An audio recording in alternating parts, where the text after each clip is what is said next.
जय Hind defence aspirants, welcome back to target defence academy. तो last time हमने obviously Friday को करंट अफेयर्स किए थे। अब सैटरडे को हमारे बच्चे तो टेस्ट दे रहे हैं, बट फिर भी हम करंट अफेयर्स लेके आए हैं आपके लिए। So before starting the current affairs, let me take one thing into consideration. See, हम जो है ये Saturday is a weekend, but it is never weekend for a competition वाले बच्चे, है ना। जो भी कॉम्पिटिटर्स हैं या जो पर्टिकुलरली एकेडमिक्स में किसी भी कॉम्पिटिशन की तैयारी कर रहे हैं, उनके लिए कोई वीकेंड नहीं होता है। स्पेशली वो और ज़्यादा ओवर वर्किंग डे होता है आपके लिए। ओवर टाइम आपको काम करना है, क्योंकि थोड़ा सा उसको वाइंड अप करना है जो भी आपने 6 डेज या 5 डेज पढ़ा। तो आज जो सैटरडे को करंट अफेयर है वो आपका सैटरडे का ही रहेगा, बट आपका संडे को एक वीकली क्विज आएगी जिसमें आपको क्वेश्चंस के आंसर देने हैं। वो पूरे वीक जो क्वेश्चंस चले हैं उसी पे बेस्ड क्विज होगी, और फिर आप उससे क्या होगा, month by month, week by week prepare होते जाओगे फॉर करंट अफेयर्स। ओके, क्योंकि maybe there are only 10 questions, maybe there are only 12 questions, maybe there are only 15 question, but UPSC can never confine it कि नहीं हम इस बार 10 पूछ रहे हैं, अगली बार भी हम 4 ही पूछेंगे, 10 ही पूछेंगे, 6 ही पूछेंगे। यूपीएससी आपके हिसाब से नहीं चलता, वो अपने हिसाब से चलता है। वहां आप प्रिडिक्ट करके तो चल सकते हो, लेकिन 10-5 एवरेज प्लस और माइनस करके चला करो हर लेवल के क्वेश्चन पे। तो starting with the very first question for today. The question in front of your screen is this. Okay, so let's start with the very first question. Recently seen in the news, the Artemis Accord was established in which of the following years? तो इसमें simply बोला गया है कि Artemis accord जो है वो sign हुआ था which of the following year में। ये एक इंपॉर्टेंट क्वेश्चन क्यों हो जाता है, क्योंकि अभी हमारे जो ऑनरेबल प्राइम मिनिस्टर हैं वो यूएस की विजिट पे गए हुए हैं, स्टेट विजिट पे गए हुए हैं, और उसी टाइम पे ये वर्ड जो है हाईलाइट होता है, दैट इज आर्टेमिस रिकॉर्ड। अब आर्टेमिस अकॉर्ड के साथ इंपॉर्टेंट क्या चीज़ है, इस क्वेश्चन का आंसर तो बहुत सिंपल है, कोई भी दे लेगा, बट इसके साथ जो स्पेसिफिकेशन याद करनी वो बहुत इंपॉर्टेंट है। आर्टेमिस अकॉर्ड जो है वो साइन हुआ था 2020 में। ओके, किसके बीच में? यूएस और इंडिया ने साइन किया था इसको, और ये 3 years ओल्ड अकॉर्ड है। ठीक है, अब यूएस इंडिया ने साइन किया, इसका मतलब ये नहीं है कि खाली यूएस इंडिया है, इसके इनके साथ यूएस के साथ 7 कंट्री डेलीगेट्स हैं। ठीक है,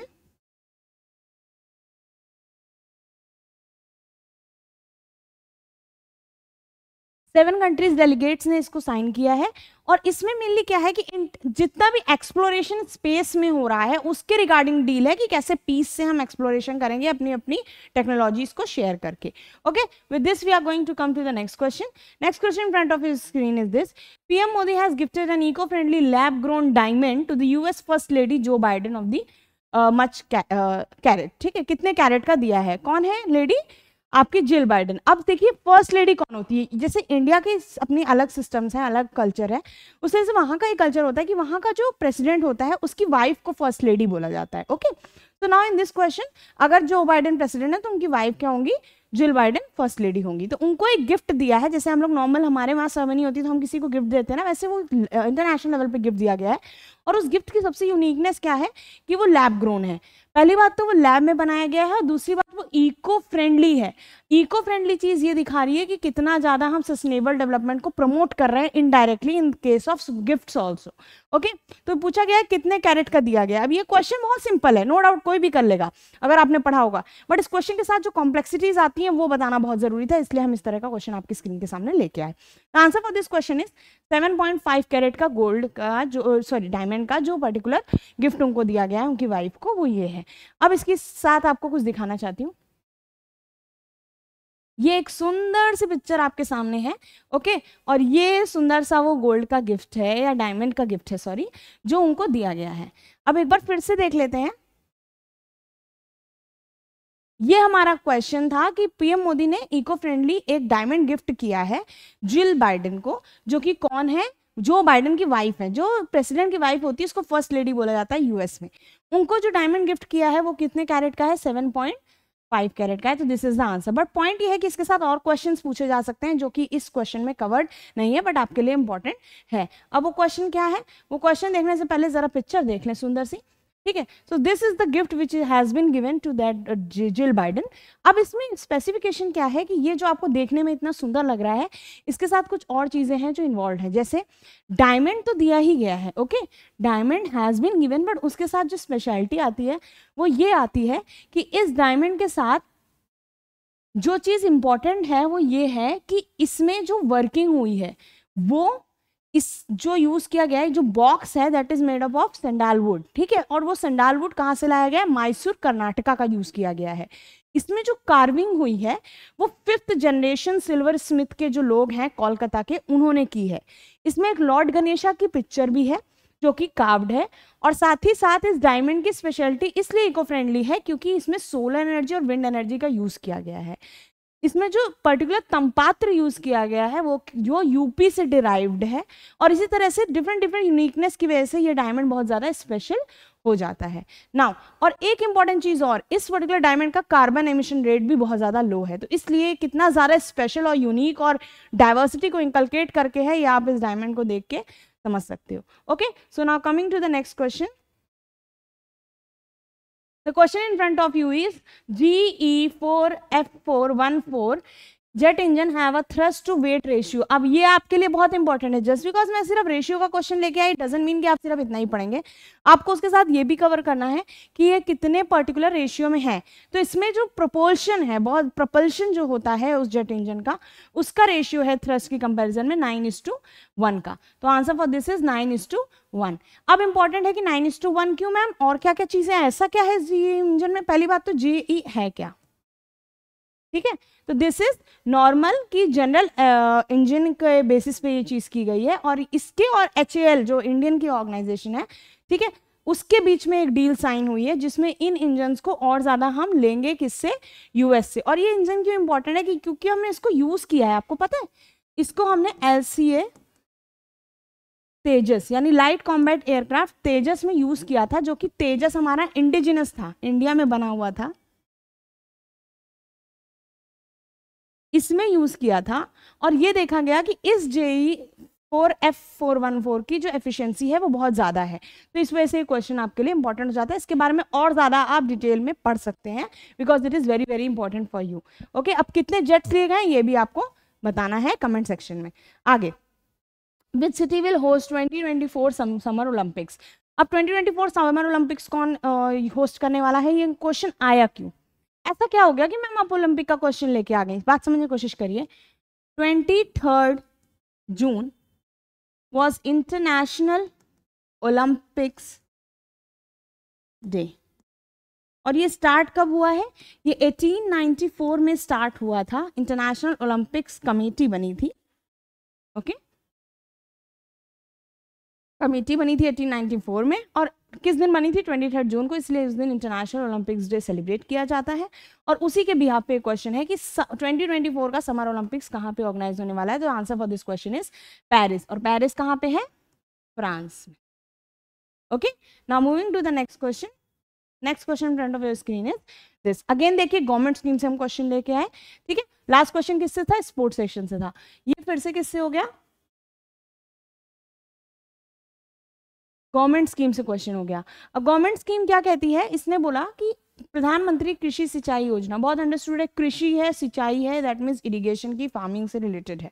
पॉइंट ये है कि ऑप्शंस में कैसे समझोगे। It is the central sector stream, central sector mean central sponsored भी हो जाता है उसी टाइम पे, सेंट्रल स्पॉन्सर्ड स्ट्रीम है। उसके बाद it is promoted water saving technology, क्या वो वाटर सेविंग टेक्नोलॉजी प्रमोट करिए, या अंडर इट हर खेती को पानी वॉज लॉन्च, एक पर्टिकुलर हर खेती को पानी इनिशिएटिव लॉन्च किया गया था क्या इसके अंडर, ये आपसे पूछा जा रहा है। तो answer for this question is, let me clean the screen for your better understanding. Answer for this is it is a central sector scheme. Yes, central sector scheme है क्योंकि सेंट्रल स्पॉन्सर्ड है, मतलब सेंटर इसको लाएगी हर state के लिए। Under it हर खेती को पानी वॉज लॉन्च, तो हर खेती को पानी was launch is the initiative जो कि लिया गया है इसके अंदर, जिसमें हर खेती को पानी यानी इरिगेशन, माइक्रो इरिगेशन पे काम हो रहा है, ठीक है। ये जो पर्टिकुलर योजना है वो माइक्रो इरिगेशन के लिए काम करती है। It promote water saving technology, ये गलत है। वाटर सेविंग एफिशिएंसी तो है उसमें कि वाटर को सेव मैक्सिमम किया जाए और ज़्यादा से ज़्यादा बेटर तरीके से वाटर दिया जाए, लेकिन कोई टेक्नोलॉजी का ऐसा बहुत बड़ा यूज़ नहीं किया गया है। तो इसका आंसर क्या होगा? Only 2। The correct answer is only 2. Now moving to the next question is in front of you this. Recently seen in the news, global gender gap index is released by which of the following? इस तरह के question बहुत पूछे जाते हैं, अगर आप नहीं पढ़ रहे हो, I am always saying and I am still saying the same, either you are preparing for NDA और CDS और SSB, ये छोटी छोटी चीजें आपको कहाँ पे आपके लिए बहुत बड़ा इंपॉर्टेंट रोल प्ले कर देंगी, आपको पता ही नहीं चलेगा, ठीक है। तो इसीलिए है कि आपको पढ़ना बहुत इंपॉर्टेंट है कि it will be helpful in any corner of any preparation you are doing for yourself. Okay, now अब इसमें आते हैं, किसने रिलीज किया है भाई ग्लोबल जेंडर गैप इंडेक्स, तो ये रिलीज किया है वर्ल्ड इकोनॉमिक फोरम में। अब ये इंपॉर्टेंट क्यों है, बच्चा हर हालत में ये सोचेगा कि जेंडर इक्वालिटी ने किया होगा या यूएन वुमेन ने किया होगा, लेकिन ऐसी कोई ऑर्गेनाइजेशन होती नहीं है। Organisation for economic cooperation and development, इसने भी नहीं किया होगा। कमीशन फॉर जेंडर, अब इसमें और इसमें उसको कंफ्यूजन होगी, और इसमें तो वो सोचेगा कि हो ही नहीं सकता, इकोनॉमिक तो पैसे के मामले में जज करेगी, बट ऐसा नहीं है, हर कोई अपने अलग अलग इंडेक्सेस के कवर करता है। तो जेंडर, ग्लोबल जेंडर गैप जो है वो कौन कर रहा है, वर्ल्ड इकोनॉमिक फोरम। अब आपको बताना है कि इसमें इंडिया की रैंक क्या है, तो इंडिया की रैंक आपको बतानी कि इंडिया की इसमें रैंक क्या आई है और फर्स्ट पोजीशन कौन एक्वायर कर रहा है। Now moving to the next question. Okay, the next question in front of you is X-66A is scheduled to fly in which year. अब ये क्वेश्चन आपके सामने है, X-66A scheduled to fly in which year. जल्दी से मुझे इस question का आंसर दीजिए, तब तक मैं पानी पी के आती हूँ, जल्दी से।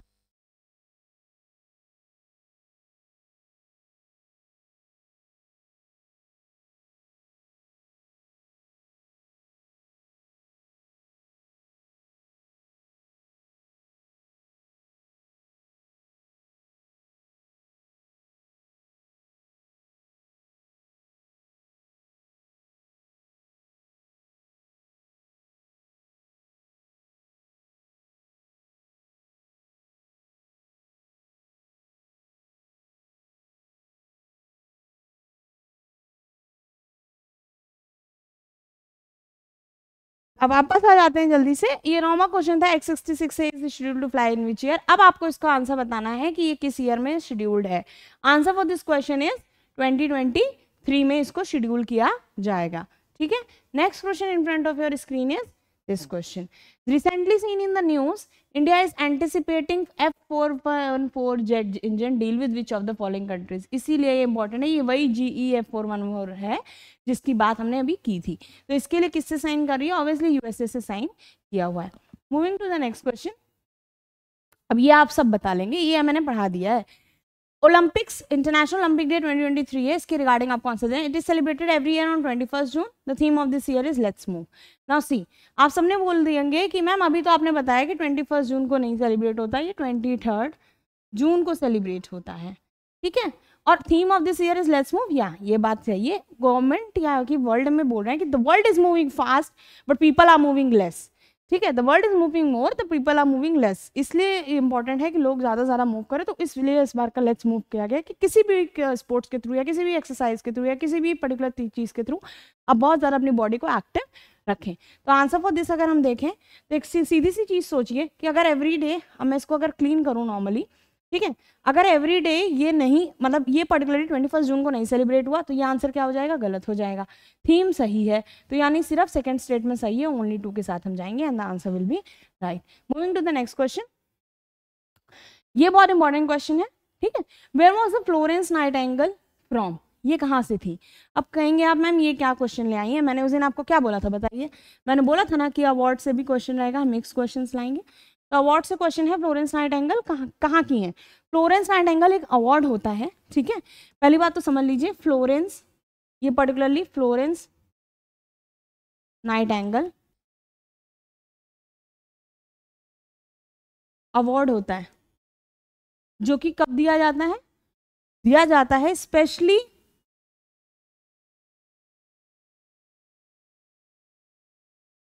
नर्सिंग सर्विसेज के लिए। किसके लिए दिया जाएगा, नर्सिंग सर्विसेज में जो मेरिटोरियस लोग होते हैं, मेरिटोरियस लोग, उनको दिया जाता है फ्लोरेंस नाइटिंगेल अवार्ड, ठीक है।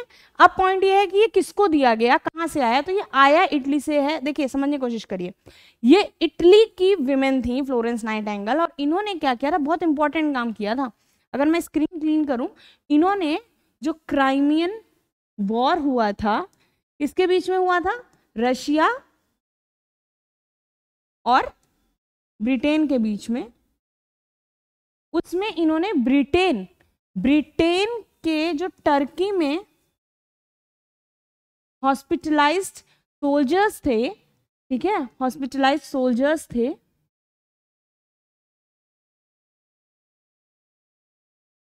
उनको क्या किया था, थाउजेंड्स ऑफ हॉस्पिटलाइज सोल्जर्स को क्या किया था, उनको कहीं ना कहीं सर्व किया था, ठीक है, तो इसलिए इंपॉर्टेंट है। प्लस इनको क्या बोला जाता है, she is also known as founder बोला जाता है इनको मॉडर्न नर्सिंग का। मॉडर्न नर्सिंग का क्या बोला जाता है, फाउंडर बोला जाता है। तो एक बार आप स्क्रीन देख लीजिए, फिर हम नेक्स्ट क्वेश्चन पे मूव करेंगे। आती कहाँ से है, ये इटली में पैदा हुई थी, इटली में इनकी बर्थ हुई थी। इन्होंने सर्व किया था जब क्राइमियन वॉर चल रहा था रशिया और ब्रिटेन के बीच में, तो वहां पे जो टर्की में हॉस्पिटलाइज सोल्जर्स थे ब्रिटेन के, थाउजेंड्स ऑफ नंबर्स, ठीक है, उनको सर्व किया था, और इनको इसीलिए मॉडर्न नर्सिंग की फाउंडर भी बोला जाता है। अब पॉइंट ये है कि इंपॉर्टेंट क्यों था, अब बताती हूँ आपको ये इंपॉर्टेंट क्यों था। अभी आप ये फोटो देख सकते हैं, this is some of the example, ठीक है। Florence Nightingale award meritorious nursing services के लिए इंडिया में दिया जाता है, और इस बार जिनको ये अवार्ड मिला है, और वो है कौन है, देखिए उनका नाम है देवरानी, द मेजर जनरल स्मिति देवरानी को ये अवार्ड मिला है। तो this is important question from defence perspective also, कि किसको ये अवार्ड मिला है, दिल्ली हेडक्वार्टर यानी आर्मी हेडक्वार्टर जो मिलिट्री नर्सिंग सर्विसेज का है, देवरानी को मिला है, और ये ऑलरेडी वीएसएम है, ठीक है, वीएसएम इनको मिल चुका है, और इनको इस समय ये चीज मिलती है, किस लिए मिल रहा है, नेशनल अवार्ड मिल रहा है नर्सेस 2002 और 2003 के लिए। कहाँ पे मिला, राष्ट्रपति भवन में, जून 22-23 के लिए। तो ये आपके लिए बहुत इंपॉर्टेंट क्वेश्चन हो जाता है। She is the women and she is our president Droupadi Murmu, ठीक है। अब ये क्वेश्चन आपके लिए इंपॉर्टेंट यहाँ पे तो हो ही गया है, इसके साथ एक और इंपॉर्टेंट चीज याद रखिए, ये कौन सी मिनिस्ट्री ने दिया है, ministry of family and health welfare, ठीक है, इन्होंने ये पर्टिकुलर अवार्ड दिया है। तो एक बार फिर से रिवाइज कर लेते हैं। Florence Nightingale award, Florence Nightingale जो थी उनके नाम पे दिया जाता है, वो इटली को बिलोंग करती थी। उन्होंने क्रिमियन वॉर में ब्रिटिश और रशिया की आर्मी के बीच में जब फाइट हुई थी, तो ब्रिटिश सोल्जर्स को उन्होंने सर्व किया था, इसलिए मेरिटोरियस नर्सिंग अवार्ड इंडिया में दिया जाता है उसी बिहाफ पे किसी मेरिटोरियस नर्सिंग के डिपार्टमेंट में जिन्होंने अच्छा काम किया। तो इस बार ये मिला है, एमएनएस हैं ये, इंडियन मिलिट्री सर्विसेज के लिए सर्व करती हैं आर्मी हेडक्वार्टर में। इनका नाम मेजर जनरल स्मिति देवरानी है, ठीक है, और इनको वीएसएम ऑलरेडी मिला हुआ है, और इनको ये प्रेस्टिजियस अवार्ड के साथ नवाजा गया for 2022 and 2023। So this is important question for you can see the picture now. With this part हम नेक्स्ट स्लाइड पे चलते हैं, और ये हमारे पास इसकी एक्सप्लेनेशन आ जाती है। मैं जल्दी से इसको हाईलाइट कर देती हूँ। National Florence Nightingale award 2022 and 2023 में दिया गया है, नर्सिंग प्रोफेशनल्स को दिया जाता है, राष्ट्रपति भवन पे दिया गया है, ठीक है। ये अवार्ड दिया गया है किस लिए, डेडिकेशन ड्यूटी एंड सर्विसेज के लिए कम्युनिटी की। किसने दिया है, health and family welfare ministry ने दिया है, और प्रोग्रेस ऑफ क्यों दिया है, प्रधानमंत्री टीबी मुक्त अभियान की इंपॉर्टेंस को देखते हुए इस चीज को दिया गया है। Now moving to the next slide and we are coming to the last section of this, which is our national flag, prestigious national flag, and with this we are going to end the session. Jai Hind, Jai Bharat.